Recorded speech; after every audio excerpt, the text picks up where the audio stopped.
Welcome to Surviving the Pin with your hosts, author M. Swain, author Pablo Agrio, author Elsie Harmon. Welcome to Surviving the Pin with your hosts, author M. Swain, author Pablo Agrio, author Elsie Harmon. Welcome to Surviving the Pin with your hosts, author M. Swain, author Pablo Agrio, author Elsie Harmon.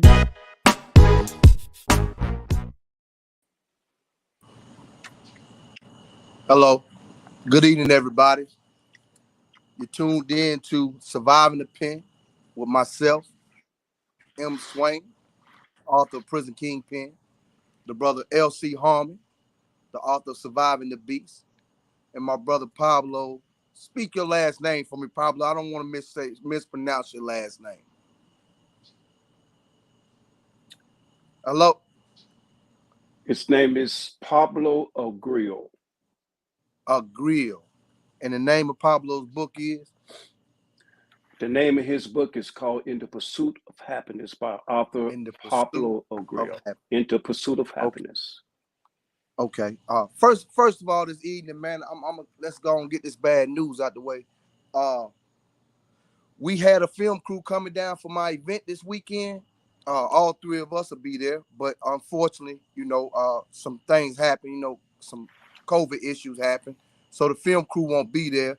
And I hate that I'm having to say that to the viewers, and I'm gonna have to announce my city. But life goes on. Unfortunately, we living in a time where COVID is an issue. So we just got this news probably 5-10 minutes ago. But we're gonna move on with the show. How you brothers doing?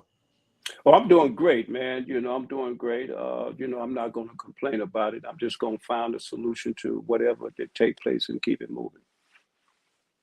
Yeah, yeah, most definitely, most definitely. We ain't gonna, we gonna keep smiling, bro. Oh, absolutely, Ain't nothing, absolutely, absolutely, ain't nothing absolutely. we can do about it but keep smiling. How your week been going so far, Pablo?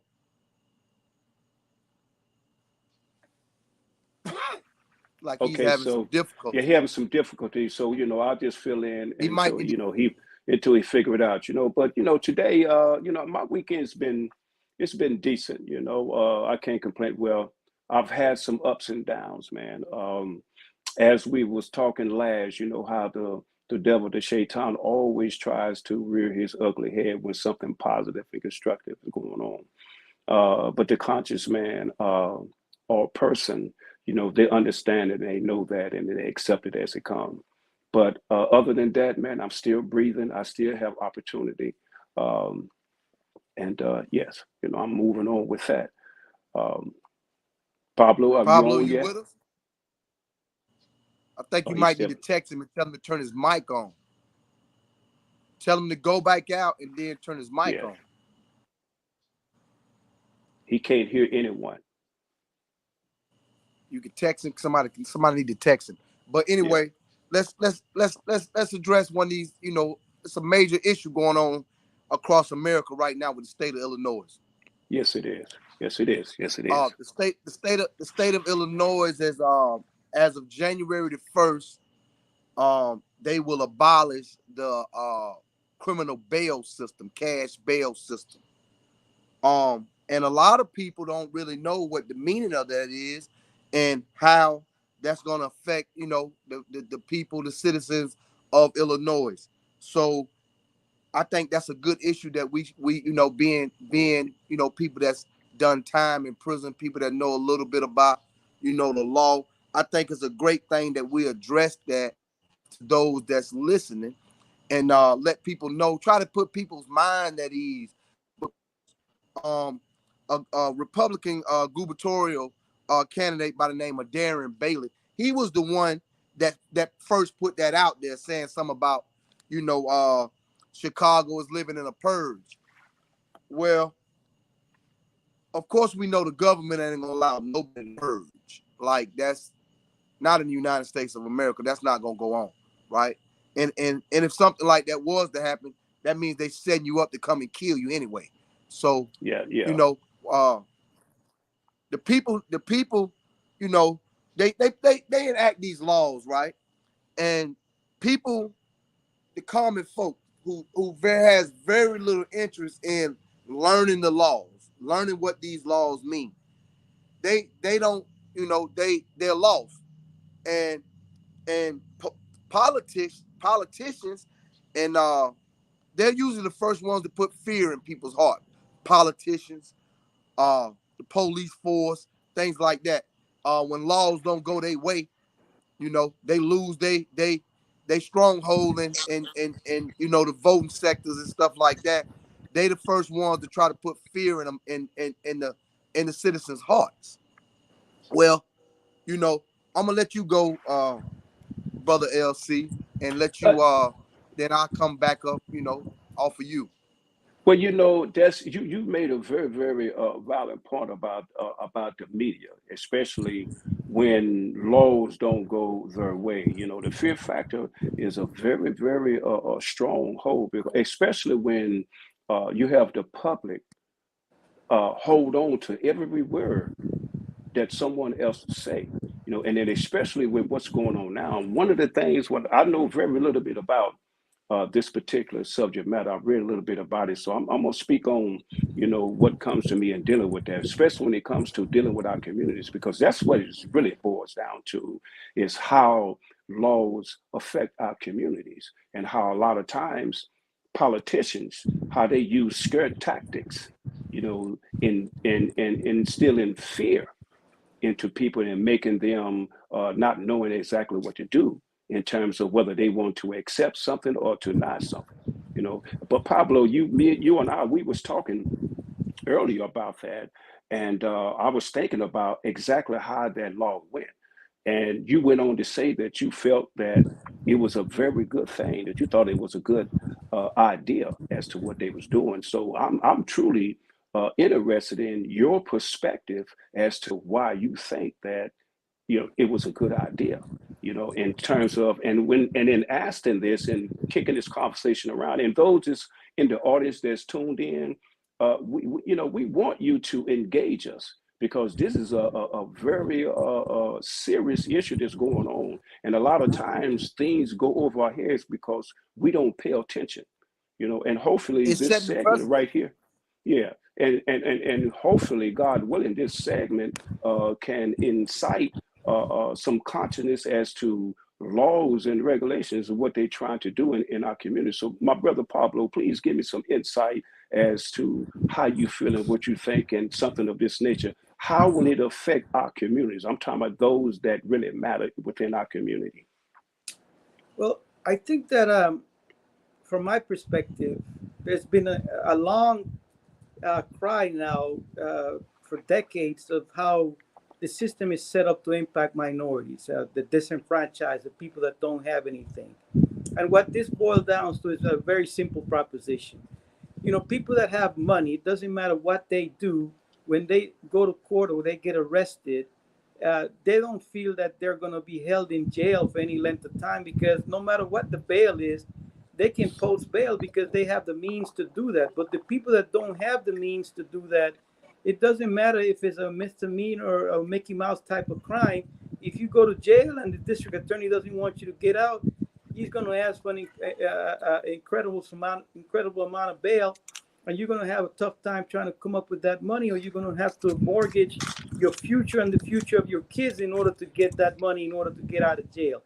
So Yes. by them passing this law now, they have somewhat leveled the playing field, because now it's back to the judge's discretion to decide who doesn't get a chance to post bail, or needs to stay in jail until they post bail. Wait a minute. Let me say something. It's not that the judge get a chance to say who gets to post bail. There is no bail. They're No. taking that out. My understanding of it is that there's still certain cases that are going to come before him where the defendant is going to have to make an argument as to why he does not pose a threat to the community, and that he's allowed them to post bail. But the vast majority of the criminal issues are going to be dealt with in that manner, that you're not going to have to post any bail in order to get out of jail, or after the initial arrest. But I'm looking at the thing that was posted on the internet, and they list a number of offenses, and what the criteria is that is going to allow certain felony offenses to still fall under the purview of having to post bail.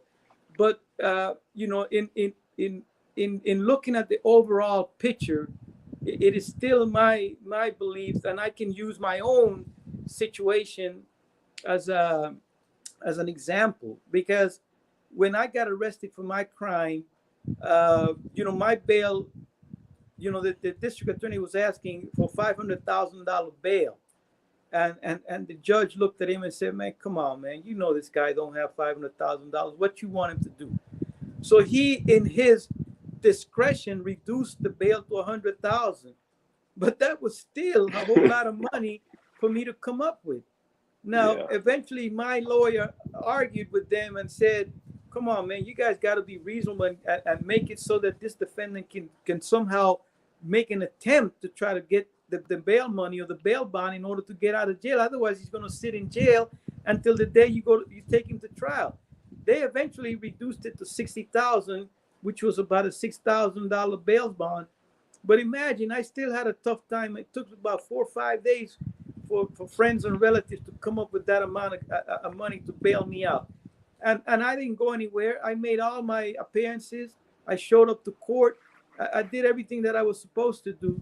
But now compare that to somebody who has a whole lot of money and assets that he can, easily liquidate in order to post bail. It doesn't matter if he's accused of serial killings, he can still make bail and get out of jail. Now, this law, to me, makes it fair and makes it easier for us to face the criminal justice system on our terms. You'd be out in the community trying to do what you can to help yourself pay a lawyer or to gather evidence or whatever it is that you think you can do to help yourself. So that's my take on it, you know. And And other states have adapted that. I don't know what the situation here is in California, but California being, you know, a relatively, you know, liberal liberal. state, you know, run by Democrats, I would imagine that they will, if they don't have a law similar to that right now, they soon will follow suit with this, as this seems to be the trend across the nation. Okay, to get clarity on what I to my understanding, it says the Illinois a no state bail of no bail state. That's the question posed. The law, this is the answer. The law eliminates cash bail as a standard, but a judge can detain someone depending on the criminal's charges, or if they think a person poses a danger to the community or may flee. Yeah, that's See, what I said. the law is called the law is called there is no bails though. The judge can release you on your recognizance, on your own recognizance. There is no, they're eliminating the bail system.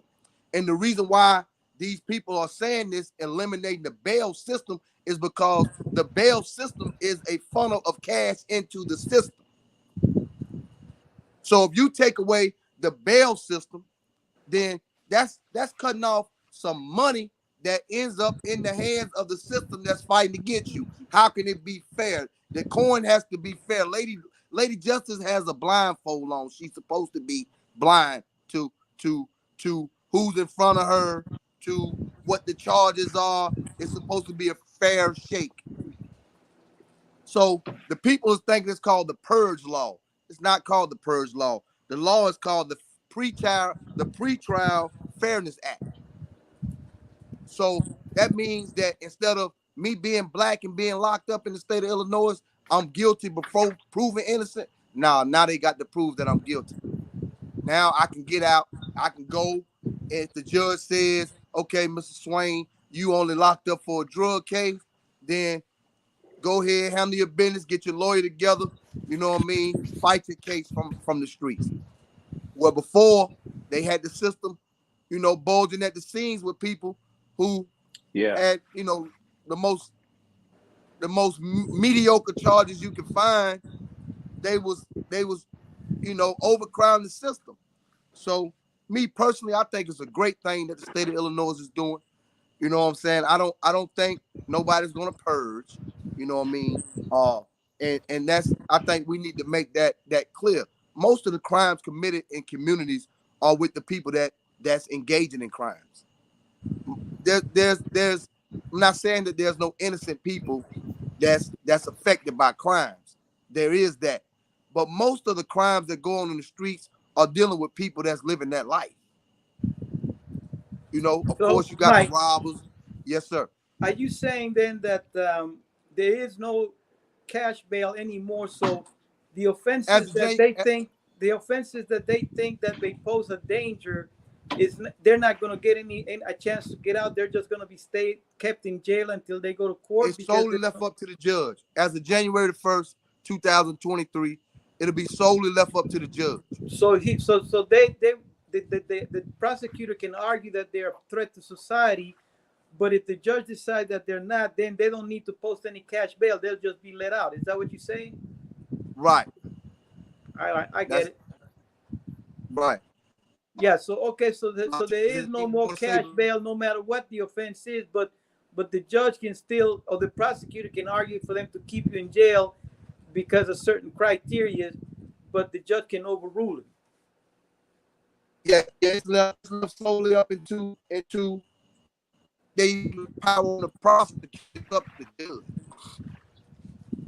You know, the Okay. Yeah. prosecutor's I job get it. is Yeah, in well, jail. So I understand what you're saying, and I still, that doesn't change my point of view. I think that is still a good thing for us, because especially for people of color and minorities, because we represent the majority of the people that come before the criminal justice system. And you know, up until this point, all kinds of people and businesses have been making money off our backs, man, and ain't nothing coming back to us. So I'm glad they're getting rid of that, and I support it, and I hope it comes to our neck of the woods soon if it's not already here.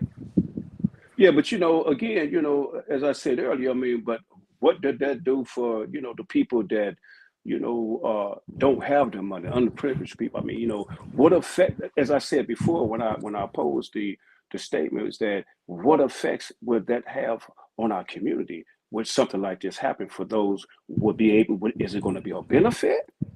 Because we know that the parties don't want it. They're going to use social media in every way that they can to instill the fear factor. But the fact still remains that having this particular law, the benefit, will it help those that usually always are lost in the shuffle when it comes to things going on within our community, within our society? Or would they be able to afford that bill with this new law, no cash bill? Well, no, to bring it back to my particular situation and what I think what Mike was saying, like in my situation, like I said, I had to struggle and I stayed, a good couple of weeks in jail while people try to raise the money to bail me out. Now, under this new law, that wouldn't have been the situation at all. The prosecutor might have made the argument to keep me in jail because I, as some alleged threat or risk to the community. But if the judge felt otherwise, rather than arguing about whether the bail was going to be 500,000 or 100,000, he could have just said, "No, I don't agree with you, and I'm releasing him on his own recognizance. He can just have to make his court appearances and blah blah blah blah blah blah." So, from right there, you can see where that's a big benefit because defendants in my situation wouldn't have to worry about trying to come up with no cash to bail out. It's that simple. And am I wrong, Mike, in my understanding of what you're saying? Yeah, it's pretty much that simple. It's basically left up to the judge. And the question to Latifah's question and the question that's on the board, it says, will that help the underprivileged, those that can't afford bail? Well, it's kind of a double-edged sword because it's still left up to the judge, right? So you go in front of the judge and a second degree murder. A second degree murder can also be where you defending yourself, right? But that was just the Yeah. charge that they gave at that time because that's what the prosecutor felt that was the proper charge. But a second degree murder could also be, you know, straight up, you killed somebody for no reason. Uh, a lot of first degree murder cases across the country, most of them are considered premeditated murders and stuff like that. Heinous murders and stuff like gruesome murders and stuff like that. So when we go in front of the judge and the judge sees that I got a kidnapping case. Now my kidnapping case might be something where me and my baby mama got in an argument and she was in the car with me. Instead of letting her out of the car, I kept Yeah. going with her. Right. Right? Right. The prosecutor, the prosecutor may say that's kidnapping and charge me with kidnapping, right? But there's a difference in that case, or I just put somebody in the trunk and I'm finna hold them for ransom, or I just snatched somebody's child up off the block. There's a difference. So that is left up to the discretion of the judge to decipher that difference. Yeah. So what will it help? Will it help the underprivileged? I think it will once the kinks is worked out. Once these judges get to seeing that, these people that they're letting out ain't coming right back on new charges, that the judges want to feel like they're making the right decisions. You know what I'm saying? So I think once all that pans out, you know what I mean, Illinois will be a different state. We know Illinois has always been a state of gangsters. Go back to the Yeah. mafia days, the Al Capone days, and all them things. You know what I'm saying? Yeah. Now we're looking at what's going on now in the state of Illinois. You know what I'm saying? So a lot of that is having to do with. It's not having. It's really not nothing to do with law-abiding citizens. It's a lot of gang activity, and it's pretty much always been gang activity. So Now, hey, Mike, let me ask you this. we Now, when they put this law into effect come January, now what's going to happen to all these people that are in the business of bail bond? You know, okay. the bail Oh yeah, That yeah, bonds yeah. throughout the world, because They that's big that's business money. in this That's state. big money. So what do you think is going to happen to them? Are they well, essentially being put out of business? yeah, of course. Right now, until that law has changed, why would a bail bondsman place even exist in the state of Illinois right now? Until the law Yeah, changed. yeah, You know, they shaking in their boots right now. They are looking for maybe transitioning to another state where it's still legal, or you know, they might be got their pivot on right now. They looking for another business to go into, because it's the Eliminate Cash Bail Act. It's not Purge Act. It's to give fairness to, like you said, the black and the brown man. You Yeah. know, and it the also take underprivileged, power out. the poor. You know, so it's funny that it happens in the state of Illinois, because Illinois has been consistent with violent crimes. But for one of the states that's been consistent throughout, I'm saying I can't tell you the last time Illinois hadn't been in the top 10 in violent acts across the board. I can Yeah, so for it to happen in that state first, I think that sets a precedence where a lot of states gonna follow behind that, because yeah, and it, we looking at a system right now that's looking for ways to really get in there and rehabilitate and stop blowing smoke up people's butts and saying that that's what they're doing, and they're really not. So, right, right, you right. know, I think we covered a wide spectrum of it. I hope we gave some clarity to the situation, unless somebody else want to speak on something about that. It's only one thing, we can move on from that, but it's only one thing that I was trying to add into that too, with all that being said, is that, prosecutor plays a very, very powerful role, and that also reduces some of the prosecutor's power in terms of what he chooses to prosecute, and not by the just straight out eliminating that. Right. Yeah. Yeah, Yeah. And that's it's I I mean, I'm wondering, is there going to be a retroactive thing about it, to where now they're going to have to go inside of, you know the city jails and all of that, and now release a lot of people.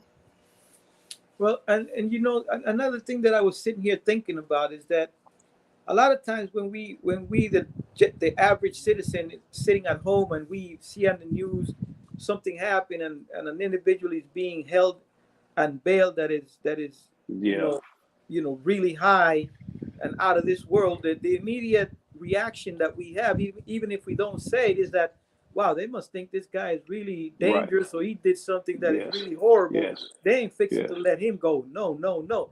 But now with the way this is shaping up, you can almost say that that stigma is gone, because they're gonna see that people getting arrested and they still part of the community doing what they need to do while they go through the system, and there's no fear that they're gonna harm anybody, and unless the judge says it, you know, they can move on with their lives and let the system work its way through. That's just my Right. a little sidebar. yeah, yeah, That's yeah. that's That, that's that's a exactly good what it is. perspective. Yeah, yeah, That's exactly what it is. yeah. Unless you get up there in front of, hang 'em high being or something. But if you get up in front of a liberal judge, or a judge that see a person in front of them and not, a dollar, a check, And a just think lot of about people all say, the. Mhm. No, I'm just saying, and think about all the money that they generate for taxpayers, citizens paying for you to stay in And that jail then the all thing that about it is time. that when people hear of a particular charge, they assume things. Like Mike made the Yeah, point about the differences in kidnapping. How they can, misconstrue the facts, or make it sound like it's something more than what it really is. A father driving off with his children, and then them accusing them of kidnapping, is far different from somebody holding a gun at right, your right, head and putting you right. in the trunk of a car and then holding you for ransom. But they still, they labeled the same kidnapping, so people don't know the difference. But then, this thing here now takes that stigma away, and then people will know that they must be more to it than what they're accusing this man of, because nobody seems to think that he's that dangerous that he cannot be out in the community. So things to consider when how this is going to be viewed as they try to implement it come next year. Yeah, yeah, Yeah. yeah. It's definitely going to be interesting. Move Most on. definitely, it's going to be interesting. Yeah. And it's go. You know, Illinois all eyes on you right now. Um, those that benefit from it, I hope y'all show up and show out. Um, and show the system for once, man, that we are who we say we are, and all we ask for is a chance. So, I think it's time we announced that we got a special guest on the show tonight. Um, a lot of y'all may know her name, may know who she are, may know who she is, may have read her books. So we got Miss Wahida Clark, the Queen of Street Literature, coming on the show here shortly, and we want to try to make her feel as welcome and at ease and at peace as possible. Yes. Uh, we try to keep the questions simple for us. So we want to but we want to engage. We do want to engage because there's people that know who Miss Wahida Clark is, and then there's people that does not know. So to us who've been incarcerated, she was a if a book which I have. So she was, she's a very talented writer, man. So uh, she was, her, what You got a what's bad going to connection, Mike. be. You got a bad connection, Mike.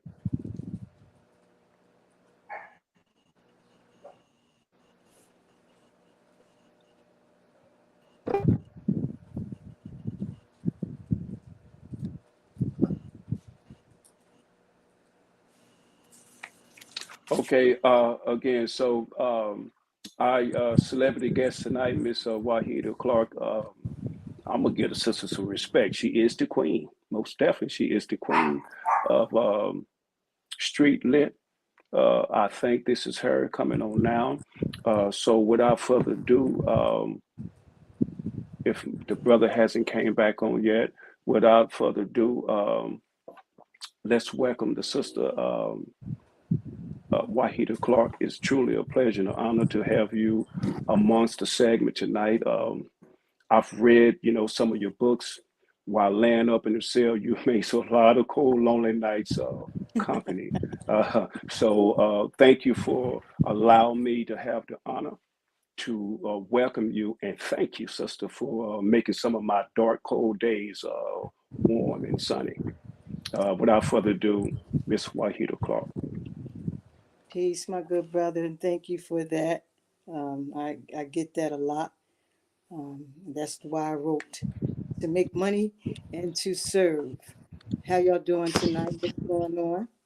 Oh, excellent, excellent. Anticipating you, Queen, to get a chance to get inside your head and, get some of this knowledge, especially for the up and coming inspired writers such as myself. I'm like a sponge, I'm ready to hear whatever you have to offer. Tonight, my brother Mike Swain is Swain. He's hosting the show, so I'm gonna turn it over to him and let him continue on. And I'm gonna sit in the How you background doing? until it's my turn. How you doing, Queen? Peace, my good brother. How are you, sir? Thank you for having me. Uh, I'm blessed. Thank you for being here. Let's get into this. We got an event coming up this Wow. week with You in the matrix, yeah, my brother. You and and fading in and and out. You're in the matrix. We can't hear you fading in and out. We call that being in the matrix. That's the matrix, okay? Well, while we try to get is this Mike better? back. Oh, there he goes. Oh yeah, that's better. Yep. Okay. Okay.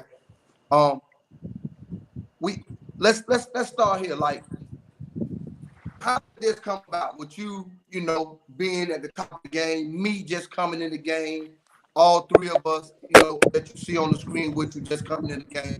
How did this come about to where you decided to, you know, let me give this guy a chance here? How did we get here? I didn't hear that last part, but you faded out right before you said, "How did we get here?" What did you say right before there? How did we get to this point to where we engaging in a book, an authors gathering with Okay. you in little unknown Haines City, Florida?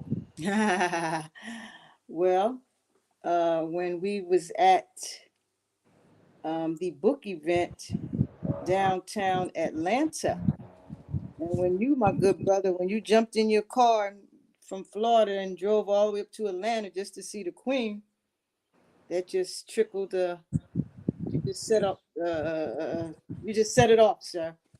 That's how we end up here. It just so Yes, happened. yes, yes. Yeah, that set it Yeah. off. It just so happened that I had people down there. Look, I was going to stay with them, me and Wahida Jr., little Wahida. But everybody in the house has COVID, so now we got to find a hotel. Um, when we get down there, the whole house. They live in Winter Haven, so. But that's how I said, okay, you're from there. When you said Haines City, I remember when I go to Winter Haven, I see the signs saying Haines. I said, wait a minute, how close are you to Winter Haven? So that's how it all came about. And I like Uh, your energy, and I good love good word of advice. events. Airbnbs are big in Florida, Oh, okay. so Think about that. keep that one in mind. Okay, Keep all that one in right. mind. Very good. I didn't even think about that. Let me Yes. make a note of that. Okay. Let the people know who is Wahida Clark, first as a writer and then as a person. Well, first as a writer, I'm Wahida Clark, affectionately known as the official queen of street literature. I started writing while serving a 10.5 year federal prison sentence. Like Mike, you heard my story. I didn't know I could write, wasn't planning on writing. It just so happened that when I was in prison, after about a year in my bed, I called home and asked my family to send me some money. They said they'll see what they can do. And I'm like, what? You see what we can do? So that just led to a prayer and asking God to show. I said, look, I need something. My husband, he was locked up. I left two teenage daughters out with the family, and it costs money to live in the federal system. So after I made that prayer, shortly thereafter, I picked up that magazine. I think it was a Source, and it had that sidebar of said that this brother was in prison, Shannon Holmes, and he had written a book called Be More Careful. And this was right after I had made the prayer saying, show I need something. Show me something, Lord. And I saw that. And my job at the time was sit at the library, the law library. And I'm sitting there, I said, wow, this brother's in prison and he wrote a book. And I'm like, well, I'm in prison. I'm sitting in the library and I'm the only one in there. I'm looking at all the books on the bookshelf. Then I start visualizing my name, Wahida Clark, on the sponsors of the books. I said, you know what? I'm gonna Yeah. write me a book. So that's how I end up started. That's how I started writing. And it just so happened that my pen game, when I had wrote my husband, who was locked up, he's an author as well. He wrote this book called Uncle Yaya, 21st Century Man of Wisdom, and a couple of other ones. So he said, well, if you want to write to make money, the only thing the white folks is buying from us is some pimps, hoes, drugs, that type of stuff. If you want to make money, people are into spirituality and all that kind of stuff. So he said some Donald Goins, Iceberg Slim type stuff. So Yeah. sure enough, I snagged it, had some old books. And even though I had read those books as a kid coming up, but in the last, okay, I got to refresh my memory. I got to refresh my pen game and got back to Yeah. reading and started writing. And, that gave birth to Thugs and the Women Who Love Them. And every thug needs a lady. Yeah. And that was Yeah, it. interesting. Interested. Now, I'm gonna ask you one more question. Then I'm gonna, my panel, other guys might want to say something to you. Mhm. As a person, who is Miss Wahida Clark? That's a good question. As a person, I'm a mom. I'm a wife. I'm a mentor. I'm a leader. I'm a teacher. And I just strive to do good and righteousness regardless to whom or what. And that's who That's a Wahida great Clark answer. is. That's a great Yes, answer, Queen. Uh, yes. any one of the brothers y'all want to engage here? I got some more for you, Sure, but I ain't gonna be greedy. sure, sure. Yes, man. I'm taking advantage of this here because trust me. Believe me, yeah, I waited a long time. But I'm sitting here and all, just truly taking it in. Um, Everything that you're saying. I don't believe in coincidences at all. Right. And sitting here talking listening and engaging and hearing how you came into writing. I didn't have any plans on writing a book whatsoever. However, while I was incarcerated for 34 years, 3 months. Mm, mm, mm, mm. And Open this window. when I came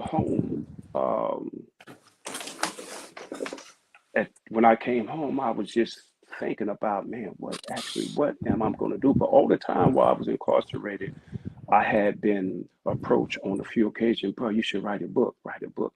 I never could connect why was I asked to write a book because I never looked at myself as writing a book or writing anything other than a letter home or a card or something like that. Yes, I wrote, Mhm. little sayings and cards for people, but nothing to the point where I felt that I had it going on like that.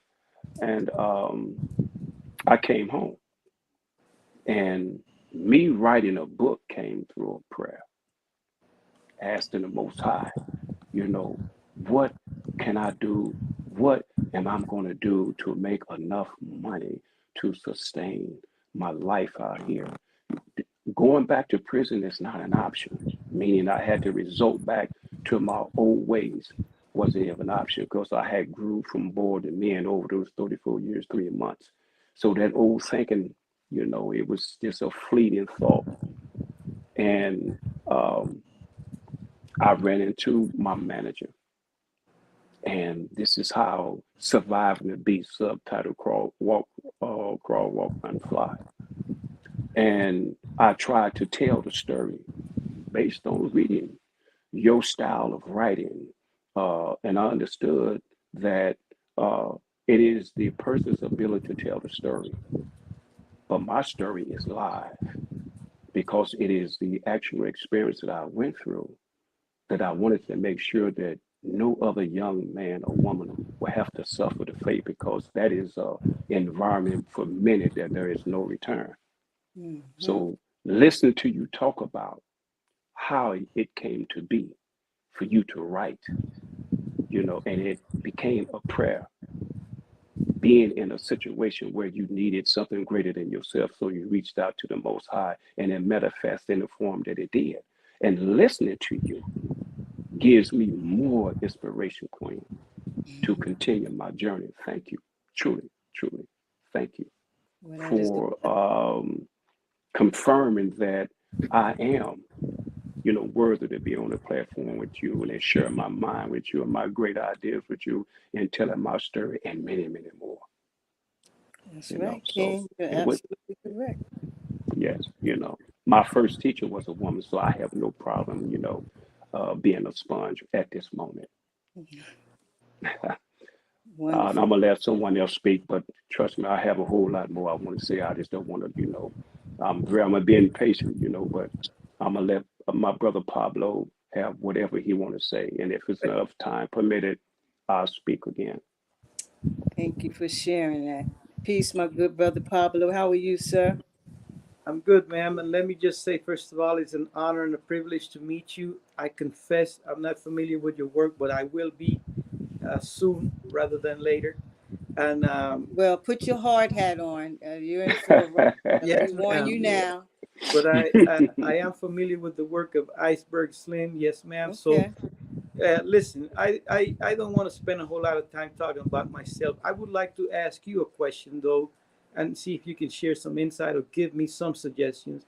writing my book wasn't easy, and it was never intended to make money per se. I had a different goal in mind. But since the book was published, I felt a calling from the Lord to carry the message of transformation and change. However, I'm lacking an audience. I know nothing about marketing and promotion, and I'm coming up against a wall in these areas. And the brothers and I have discussed this most recently last night um, in a conversation that we were having over the phone. So I would like to ask you to please, if you could, share with me, share with us, what have you learned since you became an author about the business of marketing and promotion? How do you get your message out there? How do you get your voice heard? Because uh, this is, I think, at the end of the day, what all of us would like to have, money being the secondary thing. Yeah. Good question. Good question. And my background is sales and marketing, first off.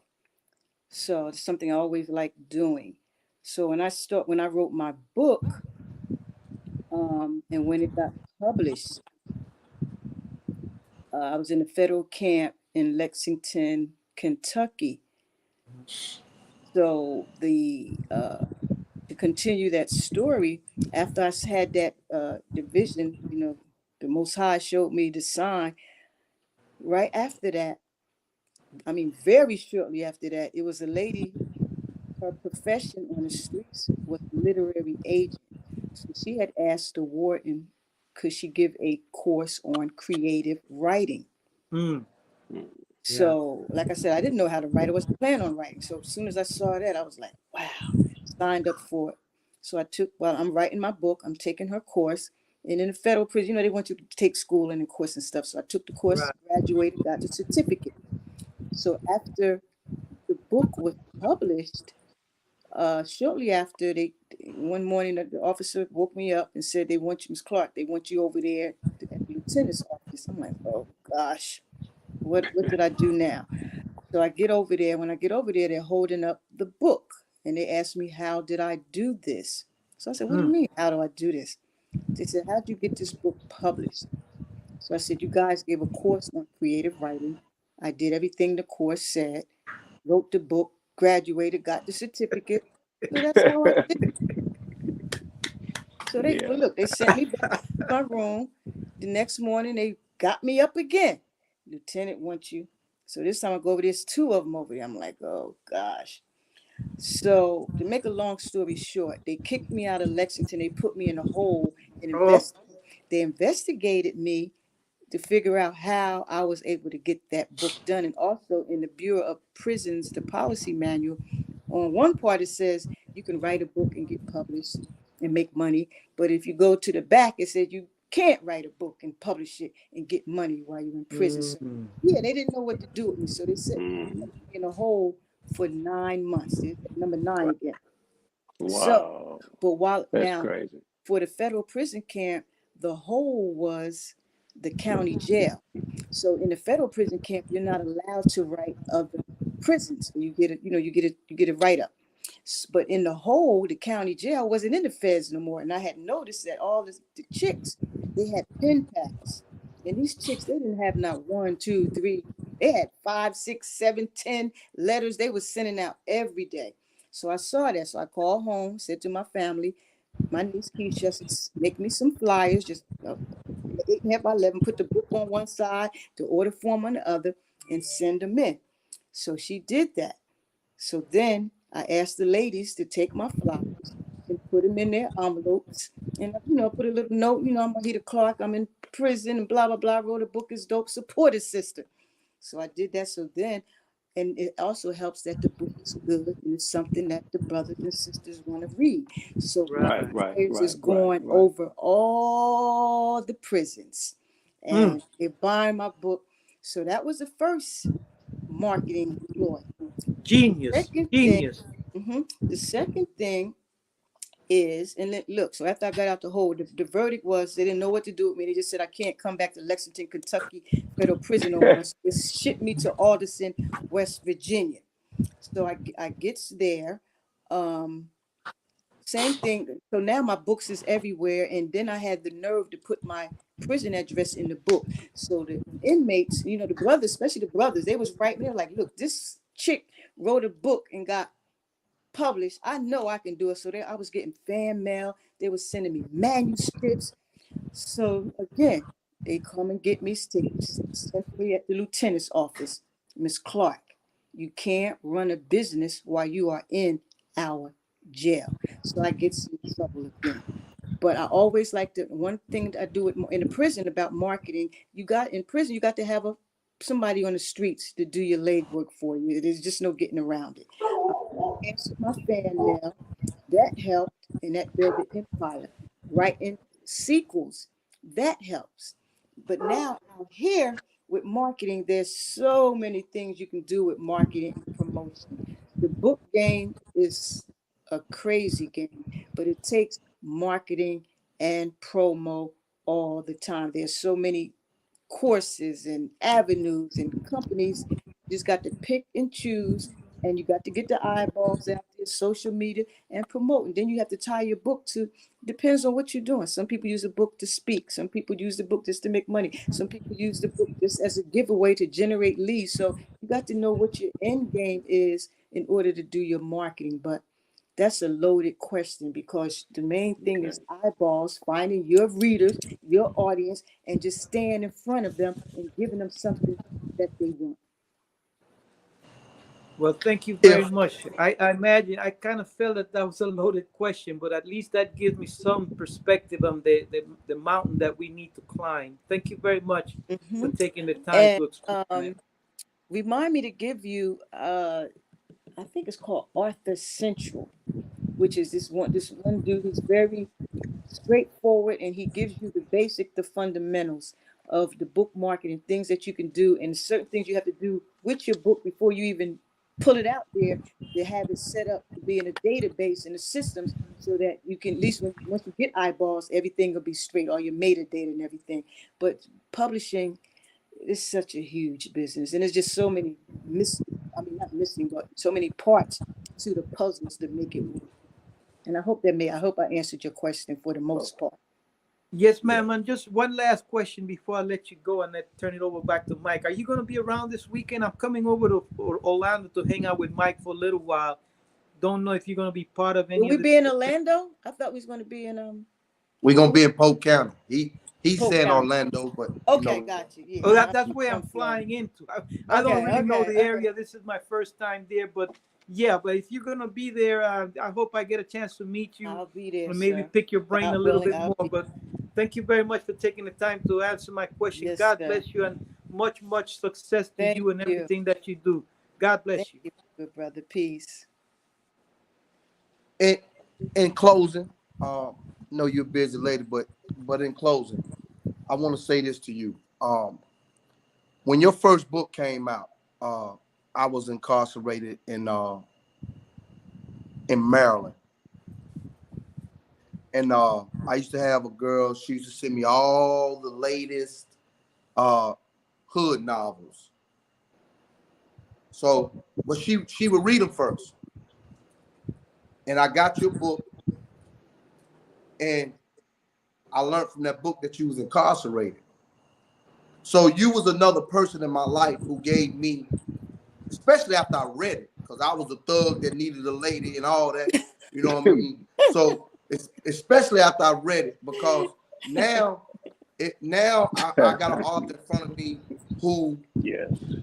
who not only is telling a story that I'm living, but man, this sister's locked up too. So when I seen that, your writing style was very unique.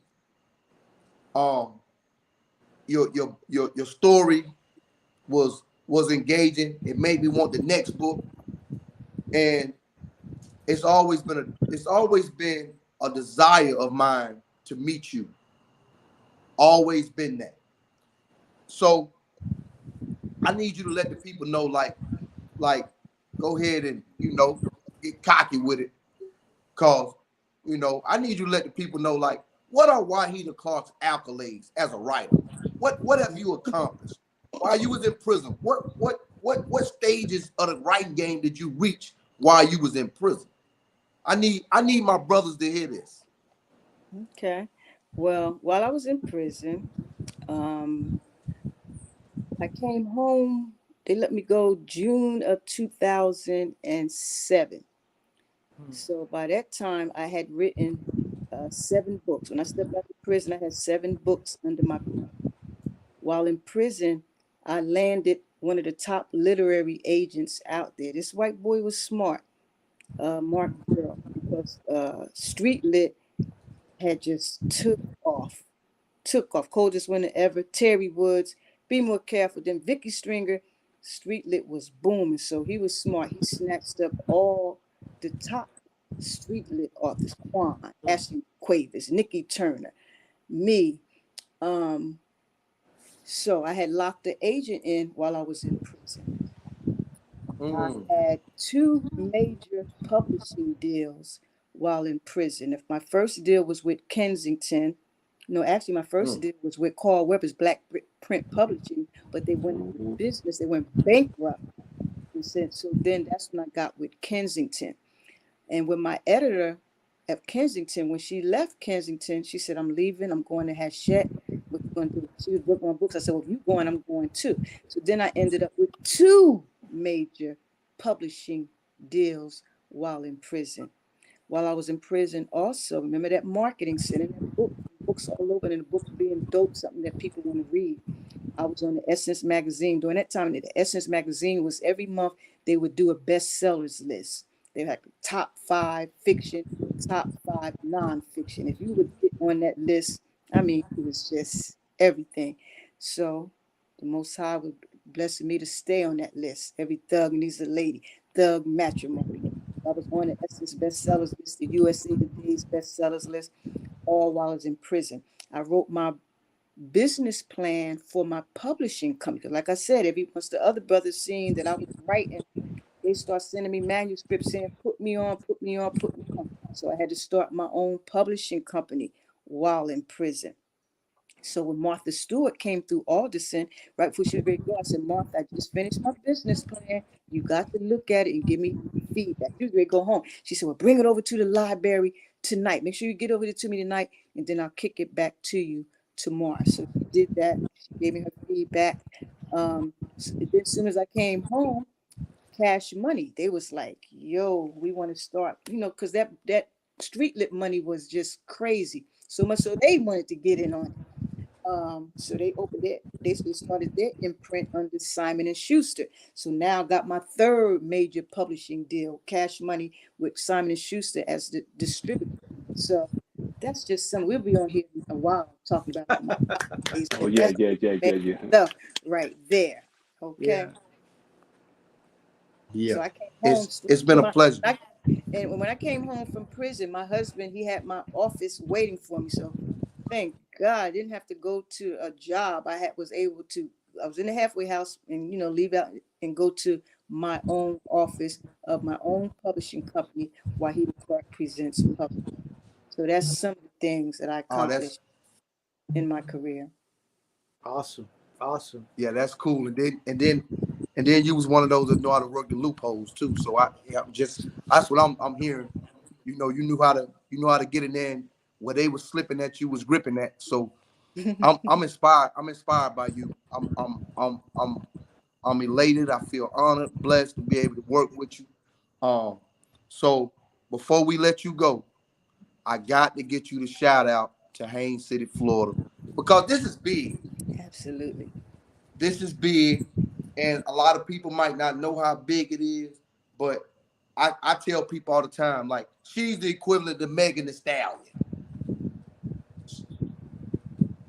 She's because that sometimes you got to talk, in layman terms so people understand where you're coming That's from. right. So I just need you to say something to my city, let them know you're coming, and that'll be it for me, Queen. And I'll see you when I see you.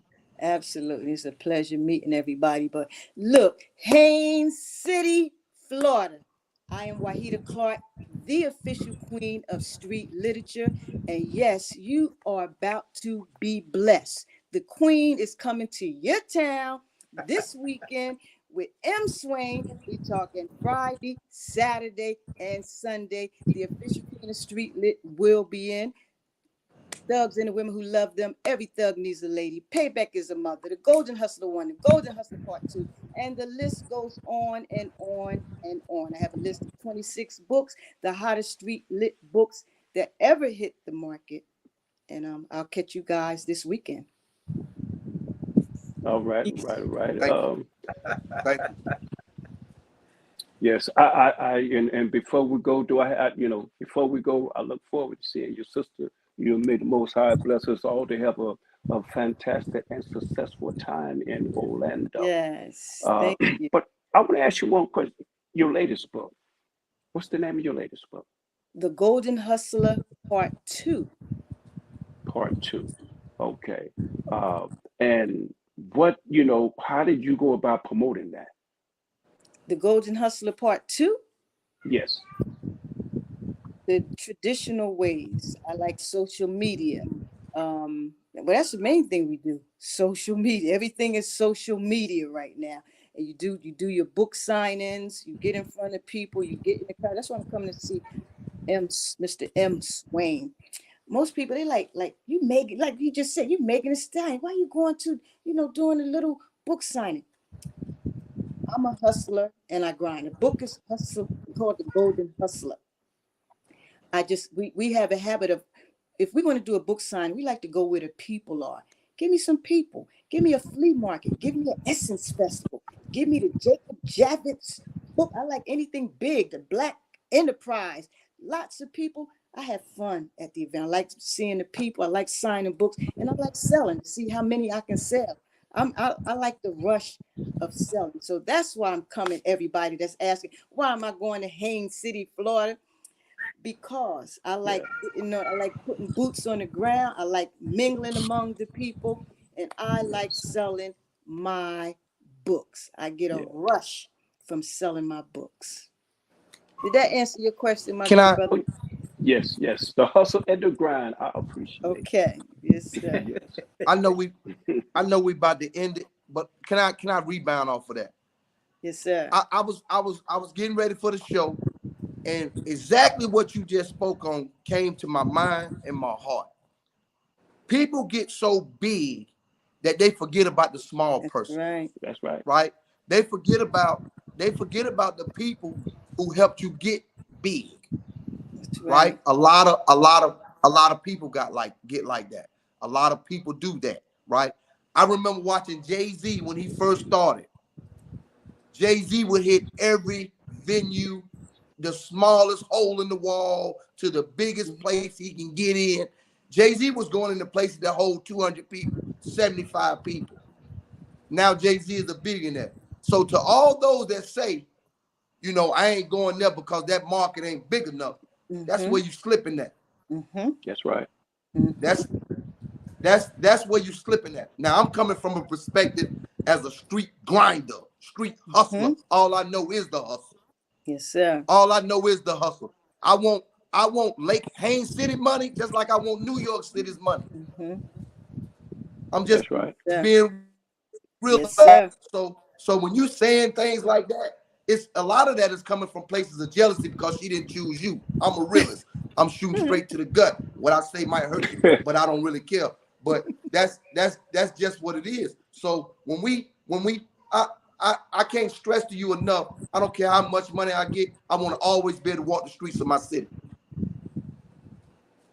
I want to always be able to go home and be accepted home. I don't care how much money I get. A lot of people's making these mistakes, but that's just me. I'm a Tupac guy. So what's gonna come is gonna come. But I know we all blessed, and this was a great show. Thank y'all tonight. Thank you, Miss Clark. Man, you brothers, I can't wait to see y'all this weekend. Man, trust me. So we gonna burn the town surviving up. The I'm pen. excited. I'm excited. We're gonna burn the town up. All right, my good kings, it was a pleasure, and I will speak to you brothers in a couple of hours. Absolutely. Peace. All right. Yeah. Yeah.